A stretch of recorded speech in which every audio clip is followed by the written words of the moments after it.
Hello everyone, good morning to all, welcome back to Parcham. I am पूजा।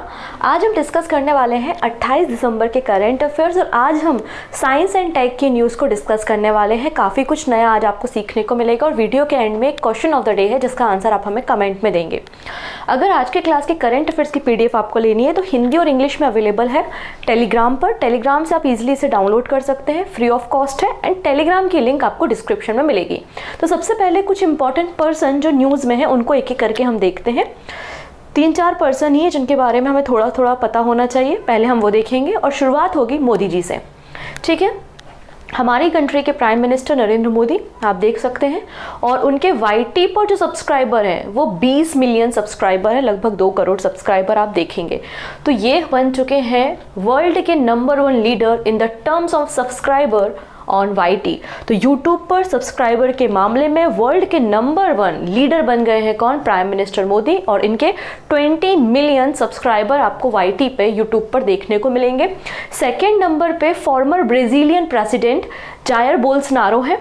इनके total follower अगर subscriber देखोगे तो 6.4 million subscriber आपको देखने को मिलेंगे।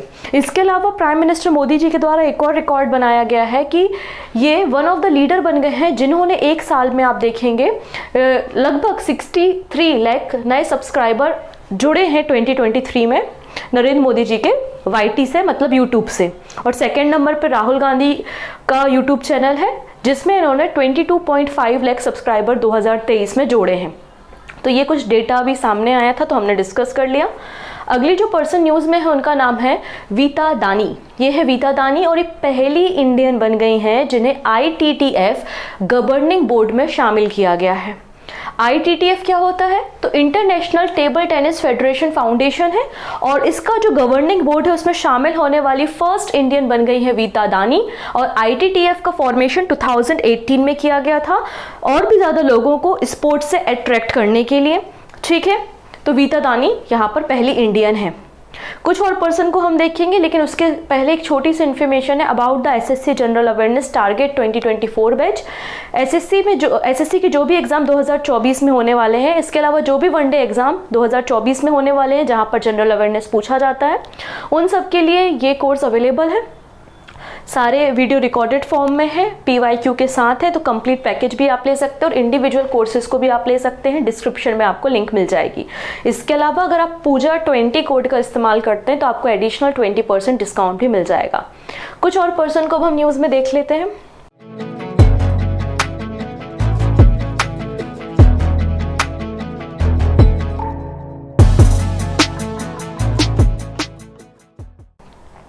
तो नेक्स्ट पर्सन है संतोष झा। ये है संतोष झा और इनको श्रीलंका में भारत का नया दूत अपॉइंट किया गया है। ठीक है, तो संतोष झा कौन बन गए हैं? ये श्रीलंका में नए एनवॉय बन गए हैं, नए दूत बन गए हैं इंडिया की तरफ से। तो इनका नाम, संतोष जी का नाम याद रख सकते हैं। इसके अलावा ये एक्टर है, इनका नाम भी आपने देखा होगा, सुना होगा, कार्तिक आर्यन। और इन्हें सोनी स्पोर्ट ने फुटबॉल के लिए ब्रांड एम्बेसडर बनाया है। तो फुटबॉल के जो भी टूर्नामेंट होते हैं उनको प्रमोट करने का काम कौन करेंगे? कार्तिक आर्यन करेंगे। चलिए, जैसा कि मैंने कहा था आज हम साइंस और टेक पे ज़्यादातर बातें करेंगे, तो हम साइंस टेक को स्टार्ट करने वाले हैं। इसके पहले यहाँ पर एक छोटी सी जानकारी है कि जो ICC मतलब इंटरनेशनल क्रिकेट काउंसिल के साथ जो पार्टनरशिप थी, ग्लोबल पार्टनरशिप कोको कोला की, उसको 8 ईयर के लिए एक्सटेंड कर दिया गया है, 8 सालों के लिए बढ़ा दिया है। कोको कोला ने बेसिकली इंटरनेशनल क्रिकेट काउंसिल के साथ ग्लोबल पार्टनरशिप की थी 2019 में और इसको फर्दर 8 सालों के लिए बढ़ा दिया गया है, मतलब 2031 तक सभी जो फॉर्मेट होते हैं ICC की उसको प्रमोट करने का काम, उसके लिए ग्लोबल पार्टनर कौन रहेगा? कोको कोला रहेगा 2031 तक। ठीक है, 8 साल के लिए इसको एक्सटेंड किया है, 2019 से पार्टनरशिप में है। चलिए नेक्स्ट बात करते हैं अबाउट द भारतीय स्पेस स्टेशन, हमारे अपने प्यारे भारत का परमानेंट स्पेस स्टेशन जिसका नाम होगा भारतीय स्पेस स्टेशन और आने वाले 25 सालों में कंप्लीटली ऑपरेशनल हो जाएगा, ऐसा इसरो के चेयरमैन के द्वारा कहा गया है।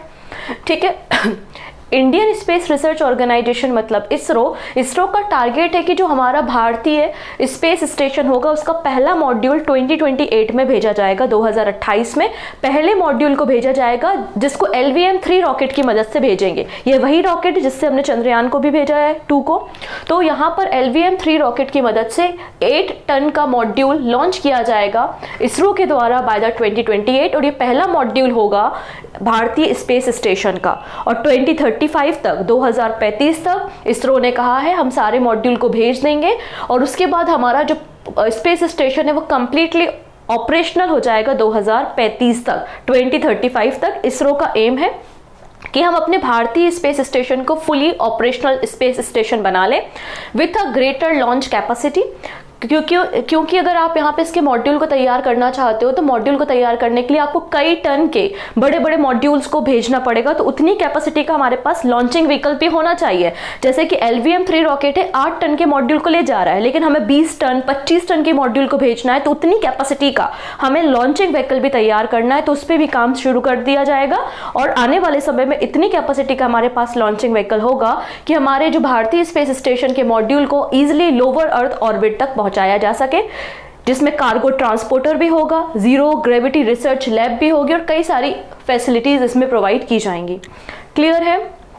ठीक है। चाइना की बात करते हैं तो चाइना का अपना permanent station space station already है, जिसका नाम क्या है, तियांगोंग है। और वहीं रशिया ने इंटरनेशनल स्पेस स्टेशन से एग्जिट करने के बाद अपना खुद का स्पेस स्टेशन बनाने का प्लान कर रहा है। तो रशिया भी बहुत जल्दी अपना स्पेस स्टेशन बनाएगा। ठीक है, ये भारतीय अंतरिक्ष स्टेशन है, इंडियन स्पेस स्टेशन 2035 तक ऑपरेशनल हो जाएगा। नेक्स्ट है INS इम्फाल। ये न्यूज़ मैंने पहले भी डिस्कस की है, वापस से डिस्कस कर रही हूँ फॉर रिवीजन पर्पस, क्योंकि ये क्वेश्चन बनने लायक है एग्जाम में आने वाले समय में। स्पेशली जो SSC GD का एग्जाम है, IB का एग्जाम है, उनमें ऐसे क्वेश्चन पूछे जाते हैं, तो बन सकता है। तो रिसेंटली आप देख सकते हैं ये राजनाथ सिंह जी हैं, जो कि हमारे डिफेंस मिनिस्ट्री को संभालते हैं, रक्षा मंत्रालय को संभालने का काम करते हैं। और INS इम्फाल को रिसेंटली कमीशन कर दिया गया है, शामिल कर लिया गया है इंडियन नेवी में। ठीक है, INS इम्फाल क्या है हम उस पर डिस्कशन करेंगे। तो हमारी कंट्री में एक प्रोजेक्ट स्टार्ट हुआ था जिसका नाम है प्रोजेक्ट 15B।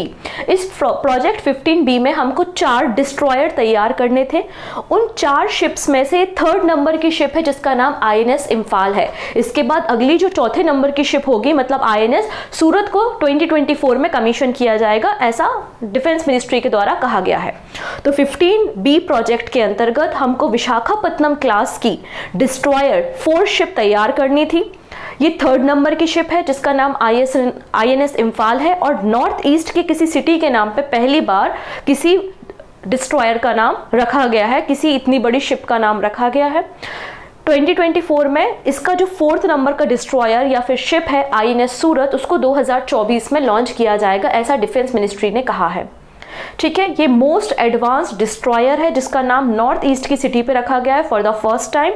इसमें आप देखेंगे तो BrahMos surface to surface missile देखने को मिलेंगी, टॉर्पीडो, लॉन्चर, इसके अलावा गन माउंट, काफ़ी सारी एडवांस फीचर्स आपको INS इम्फाल डिस्ट्रॉयर में देखने को मिलेंगे। और ये विशाखापत्तनम क्लास का डिस्ट्रॉयर है जिसको डिज़ाइन एंड डेवलप किसने किया है, तो आप देखेंगे Mazagon dock ship builder limited MDL Mumbai ने इसे डिज़ाइन एंड डेवलप किया है। ठीक है, इसके पहले आप देखेंगे 4थे नंबर का सूरत 2024 में लॉन्च किया जाएगा, और इसके पहले 2021 में और 22 में INS विशाखापत्तनम और INS मरगांव को ऑलरेडी लॉन्च किया जा चुका है। ये 3rd नंबर का है जिसका नाम INS इम्फाल है। प्रोजेक्ट 15B में 4 डिस्ट्रॉयर शामिल हैं। डन। चलिए नेक्स्ट मिशन के बारे में बात करते हैं जो कि नासा का है। ये कोई नया मिशन नहीं है, पुराना मिशन है जिसका नाम चेंज कर दिया है। ठीक है, नासा का ऑलरेडी एग्जिस्टिंग मिशन है और उसका नाम चेंज कर दिया है क्योंकि पुराने मिशन को जिस पर्पस से भेजा गया था उसने अपना काम पूरा कर लिया, इसलिए मिशन का नाम चेंज करके अब उसको नया पर्पस दे दिया, नया टारगेट दे दिया। ठीक है, तो मैं आपको बताने वाली हूँ OSIRIS REX के बारे में। तो OSIRIS REX नासा का एक मिशन है जिसका मकसद था जो एस्ट्रॉइड बेनू है, एस्ट्रॉइड बेनू के सैंपल को कलेक्ट करके लाना और एस्ट्रॉइड बेनू की स्टडी करना। ये काम कंप्लीट हुआ। उसके बाद नासा ने इसका नाम चेंज करके OSIRIS APEX कर दिया। पहले ये REX था, अब इसका नया नाम है APEX। अब ये जो OSIRIS APEX है ये नासा का मिशन है। इसका काम क्या होगा? इसका काम ये होगा कि नेक्स्ट जो एस्ट्रॉइड है जिसका नाम है एपोफिस, एपोफिस एस्ट्रॉइड के फिजिकल कैरेक्टरिस्टिक्स की स्टडी करना, क्योंकि ये जो एस्ट्रॉइड है वो अर्थ के सबसे नज़दीक होगा 2029 में। तो 2029 में जब ये अर्थ के सबसे नज़दीक होगा, लगभग 20,000 माइल्स या फिर कह सकते हैं 32,000 किलोमीटर की हाइट पे जब ये अर्थ सरफेस से होगा, ठीक है, तो उस समय क्या ग्रेविटेशनल पुल लगता है इस एस्ट्रॉइड में, क्या फिजिकल चेंजेस होते हैं, क्या सरफेस में चेंजेस होता है इस पुल के कारण, तो उस पैरामीटर की स्टडी करने के लिए बेसिकली ओसिरिस एपेक्स मिशन को नासा ने लॉन्च किया है, जो कि एस्टेरॉइड एपोफिस के फिजिकल चेंजेस को ऑब्जर्व करेगा जब वो अर्थ के सबसे करीब होगा, ठीक है, 2029 में अप्रैल। डन। नेक्स्ट बात करते हैं हम अपनी मिनिस्ट्री ऑफ हेल्थ के बारे में। तो वो union ministry of health and family welfare के द्वारा रिसेंटली एक पोर्टल लॉन्च किया गया है जिसका नाम है मेडटेक मित्र पोर्टल, ठीक है। मेडटेक मित्र पोर्टल एक ऑनलाइन पोर्टल है। बेसिकली जो भी नए इनोवेटर्स आते हैं और मेडटेक की फील्ड में नया इनोवेशन करते हैं, नया स्टार्टअप शुरू करते हैं, या किसी क्लिनिकल ट्रायल की उनको ज़रूरत है, कोई वैक्सीन डिज़ाइन कर ली या कोई मेडिकल दवाइयाँ बनाई हैं, कोई मेडिकल इंस्ट्रूमेंट बनाया, उसका ट्रायल वगैरह करना है, तो ऐसे सारी चीज़ों के लिए एक ऑनलाइन प्लेटफॉर्म बेसिकली तैयार किया है जिससे इनको एक असिस्टेंट प्रोवाइड किया जा सके और हमारी कंट्री में जो मेडटेक है, मतलब मेडिकल जो फील्ड है, उसमें नए नए इनोवेशन हो सके, नए इंस्ट्रूमेंट्स को हम डिजाइन कर सके, और जिससे हमारी जो डिपेंडेंसी है, हम दूसरी कंट्री से जो हेल्थ केयर इंस्ट्रूमेंट को इंपोर्ट करते हैं, वो हम कम करें और भारत में ही इस तरीके का एक माहौल डेवलप करें और R&D भी किया जा सके मेडटेक की फील्ड में। तो इन सारी चीजों को ध्यान में रखते हुए मेडटेक मित्र पोर्टल को डिजाइन किया गया है फॉर द इनोवेटर पर्पस, नए प्रोडक्ट को तैयार करने के लिए, नई रिसर्च वर्क के लिए, क्लिनिकल ट्रायल के लिए, ठीक है। एनिमल क्लिनिकल ट्रायल भी इसमें अवेलेबल होगा। जैसे कोई वैक्सीन बनाए तो पहले ह्यूमन में ट्रायल होने से पहले एनिमल ट्रायल होता है ना, तो वो फैसिलिटी भी इस पोर्टल पे अवेलेबल होगी, असिस्टेंट उनको प्रोवाइड किया जाएगा। अब यहाँ पे कोऑर्डिनेट कौन करेगा, तो ICMR मतलब Indian council of medical research. Next है central drug standard control organisation और under the guidance of NITI Aayog Atal innovation mission. इनके अंदर ये मेडटेक मित्र पोर्टल बेसिकली काम करेगा, ठीक है। बाकी जो बातें मैंने कही हैं वो सारी बातें यहाँ पे लिखी हुई हैं। The platform will also help them bridge gap and help in animal and as well as clinical trial. चलिए नेक्स्ट बात करते हैं। कुछ समय पहले भारत ब्रांड से भारत आटा लॉन्च हुआ था, भारत दाल लॉन्च हुई थी, अब भारत चावल भी लॉन्च हो गया।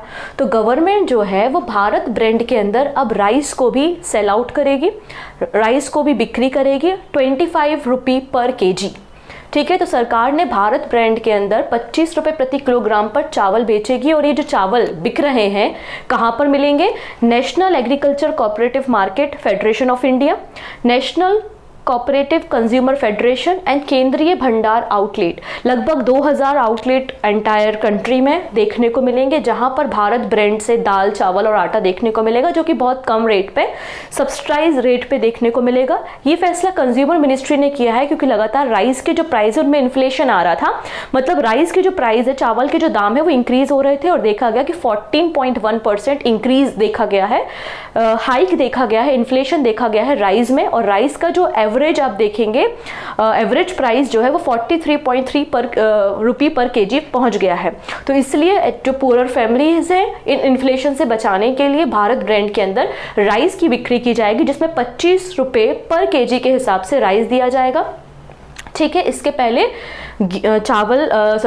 दाल और आटे की बिक्री भी शुरू की जा चुकी है, जैसा कि मैंने आपको बताया था। भारत आटा 27.50 पर केजी के हिसाब से मिल रहा है। उसके अलावा आप देखेंगे जो आपकी दाल है वो 60 रुपये पर केजी के हिसाब से है। और 2000 से ज़्यादा retail point across the country आपको देखने को मिलेंगे जहाँ पे इन प्रोडक्ट को भारत ब्रांड के अंदर बेचा जाएगा। अब यहाँ पर एक बॉडी की चर्चा हुई थी जिसका नाम है national agriculture cooperative marketing federation of India, NAFED।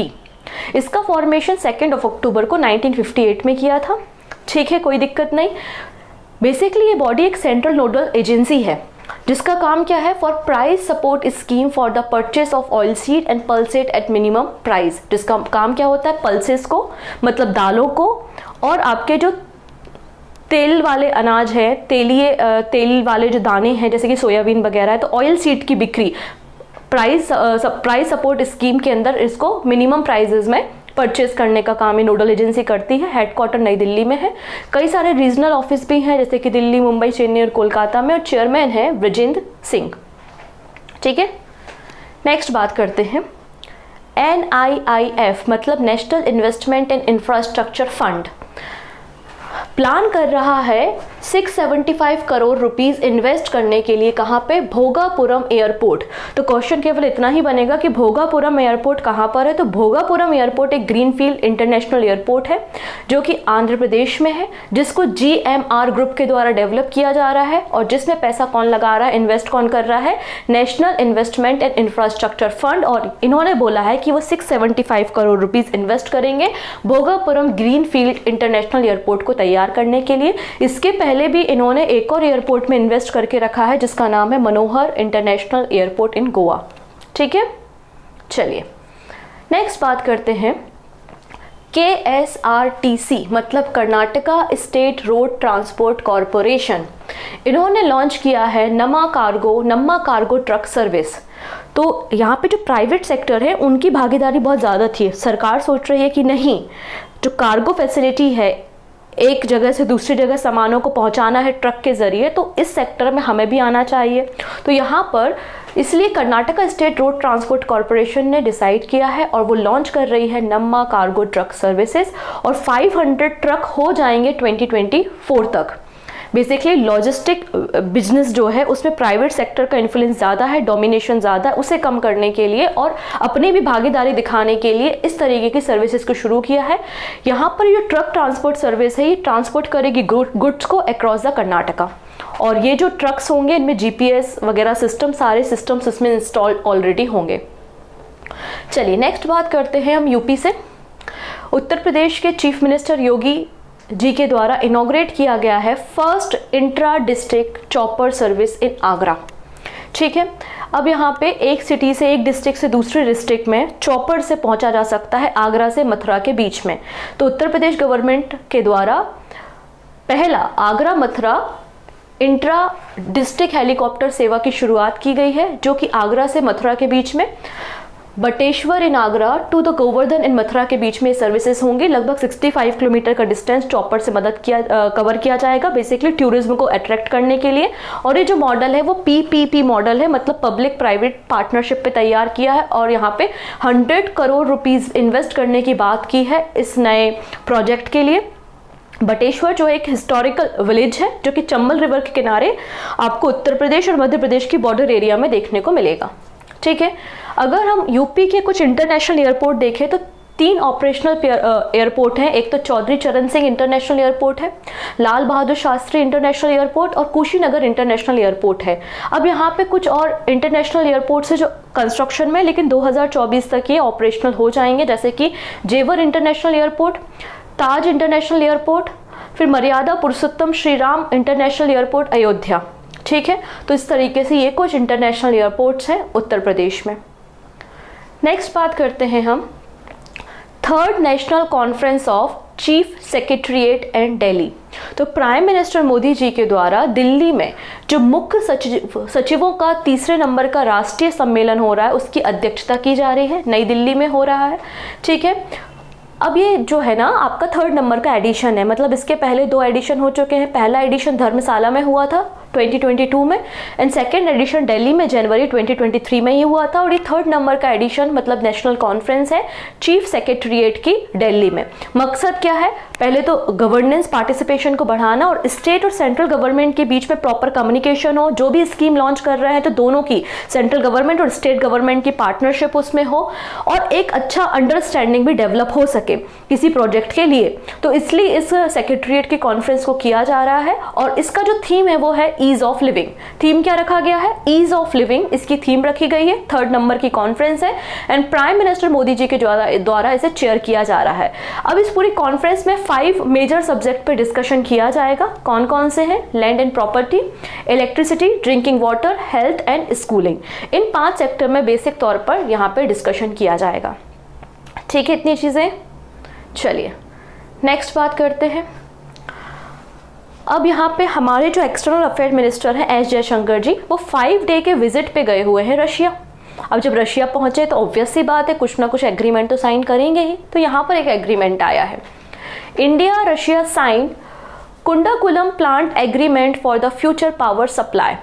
तो इंडिया और रशिया ने मिलकर एक एग्रीमेंट पे साइन किया है। और जो कुंडाकुलम न्यूक्लियर पावर प्लांट है कहाँ पर है, तमिलनाडु में है। तो तमिलनाडु का ये जो कुंडाकुलम न्यूक्लियर पावर प्लांट है, इसका जो नेक्स्ट फेज में नया यूनिट जो सेटअप करनी है उसके लिए एग्रीमेंट साइन हुआ है। और ये टेक्निकल असिस्टेंट किसने प्रोवाइड किया है, रशिया हमें इस प्लांट को तैयार करने में, अगला जो यूनिट तैयार करने में टेक्निकल असिस्टेंट प्रोवाइड करेगा। अगर हम इस कुंडाकुलम न्यूक्लियर पावर प्लांट के बारे में बात करते हैं जो कि तमिलनाडु में है, इसका कंस्ट्रक्शन आप देखोगे कि मार्च 2002 में शुरू हुआ था। ठीक है, पहली यूनिट जो ऑपरेशन हुई थी वो 2016 में हुई थी और अभी अगर आप देखोगे तो ये 1000 मेगावाट ऑफ कैपेसिटी को जनरेट करता है। तो टोटल यहाँ पर जो यूनिट डेवलप करनी है तो 6 यूनिट को डेवलप करना है। जब ये 6 यूनिट पूरी की पूरी 6 यूनिट जब ऑपरेशन में आ जाएंगी तो हम अपनी न्यूक्लियर एनर्जी को 6000 मेगावाट यहाँ पे कर लेंगे। तो ये जो आपका पावर प्लांट है या न्यूक्लियर पावर स्टेशन है ये इंडिया का लार्जेस्ट है और बोला है रशिया ने कि 2027 तक हम इसे कंप्लीट कर लेंगे। सारी की सारी 6 यूनिट को हम यहाँ पे कंप्लीट कर लेंगे और 6000 मेगावाट हम इलेक्ट्रिसिटी को प्रोड्यूस करेंगे। क्लियर है? तो ये कुछ बातें थी जो आज हमने डिस्कस की। नेक्स्ट बात करते हैं कुछ MCQ के ऊपर। पहला क्वेश्चन है कि भोगापुरम एयरपोर्ट कहाँ पर है, जो कि ग्रीनफील्ड एयरपोर्ट है। आंसर हो जाएगा आंध्र प्रदेश, ऑप्शन डी बिल्कुल करेक्ट है। नेक्स्ट है बॉम्बे स्टॉक एक्सचेंज के नए चेयरमैन किसे बनाया गया है, तो आंसर हो जाएगा यहाँ पे प्रमोद अग्रवाल। इंपॉर्टेंट अपॉइंटमेंट है, याद रखना है। नेक्स्ट है अंगोला, जिसने डिसाइड किया है कि जनवरी में वो ओपेक की मेंबरशिप को एग्जिट कर देगा, ओपेक को एग्जिट कर देगा। लेकिन इसने ओपेक को ज्वाइन कब किया था, 2007 में, 2007। चलिए ठीक है। नेक्स्ट है इंडियन ऑर्गेनाइजेशन, मतलब कौन सी इंडियन ऑर्गेनाइजेशन इन्वॉल्व है लिथियम एक्सप्लोरेशन राइट के लिए अर्जेंटीना में, तो आंसर हो जाएगा काबिल, ऑप्शन बी। नेक्स्ट है मिशन इन्वेस्टिगेशन एट 75 डेज किस गवर्नमेंट ने लॉन्च की है, तो बिहार पुलिस ने इसे लॉन्च किया है। मतलब FIR रजिस्टर कराने के 75 डेज के अंदर उस केस का निपटारा कर लिया जाएगा। ऑप्शन ए बिल्कुल करेक्ट हो जाएगा। This is the question of the day about the INS Imphal. पहला है कि INS इम्फाल जो है वो आप देखेंगे नेवल डॉकयार्ड मुंबई के द्वारा इसे डिस्ट्रॉयर कमीशन किया गया है। Chief guest defence minister Rajnath Singh थे और इस सेकेंड नंबर का वॉरशिप है जो कि नॉर्थ ईस्टर्न स्टेट के किसी रीजन के नाम पे रखा गया है। कौन सा स्टेटमेंट यहाँ पे करेक्ट है, केवल एक, केवल दो, एक और दो, दोनों, 2 और 3? तो सही आंसर जो भी है वो आप हमें देंगे कमेंट सेक्शन में। बाकी सारी बातें आने वाले वीडियो में हम डिस्कस करेंगे। So take care and bye bye.